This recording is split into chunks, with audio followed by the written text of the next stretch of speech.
Чүй облусунда эркек киши апасын мыккачылык менен сабап салган. Бул тууралуу Кактус медиа жазды. Маалым болгондой, аял учурда ооруканада. Окуя Чүй районунун Акбешим айылында болгон.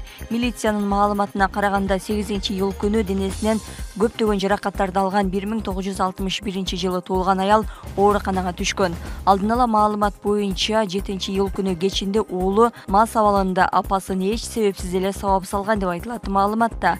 Мындан бир нече күн мурун ушул эле үйдүн бөлмөсүнөн биринен өрт чыккан. Анда эч ким жабыркаган эмес, үй ээси тергөөдөн баш тарткандыктан кылмыш иши козголгон эмес. Учурда тергөө амалдары жүрүп жатканы кошумчаланды. Балыкчы шаарында дайынсыз жоголгон таксисттин сөөгү табылды. Бул тууралуу Ысык Көл облустук милициясы маалымдады. Маалыматка ылайык 3-июлда милицияга 23 жаштагы тургун арыз менен кайрылган. Ал 61 жаштагы атасы такси кызматын көрсөтүү үчүн үйдөн чыккан боюнча 2-июлда дайынсыз жоголгондугун билдирген. 4-июлда Балыкчы шаарынын түндүк тарабындагы Абрикос дачасынын аймагынан таксисттин сөөгү табылды. Ал бут кийимдин боосу менен муунтулуп өлтүрүлгөндүгү маалым болду деп айтылат билдирүүдө. Кылмышка шектүү катары Балыкчы шаарынын 29 жана 31 жаштагы тургундар кармалып 2 айга камакка алынды. Жашы жетеликтер үчүн абакта олтурган өспүрүм 12 жылдан кийин энеси менен жолукту. Бул тууралуу жаза аткаруу мамлекеттик кызматынан билдиришти. Андагы маалымат боюнча жаза аткаруу кызматынын номер 14-мекемесинин 15 жаштагы тарбиялануучусу балдар үйүндө чоңойгон. Мекеменин кызматкерлери баланын өтүнүчү менен анын энесин таап беришкен. Жолугушуу үй бүлөлүк байланыштарды жандандыруу жана моралдык колдоо көрсөтүү максатында өткөрүлгөн.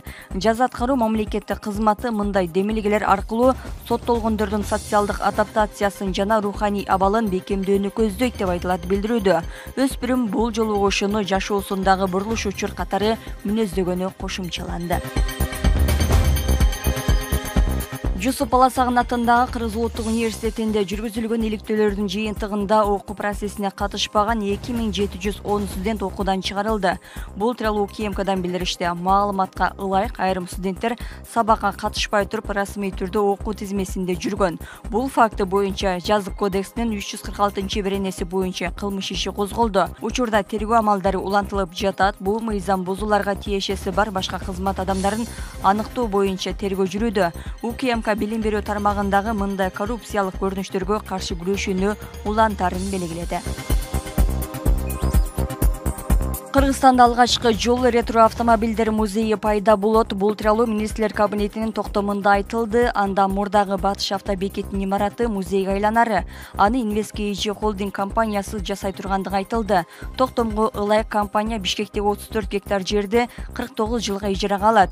Ишкана бул жерге көп кабаттуу үйлөрдү, коомдук жайларды жана сейил бактарды курат. Ошондой эле тазалык ишканасына 2 жаңы база жана административдик имарат салып бериши керек.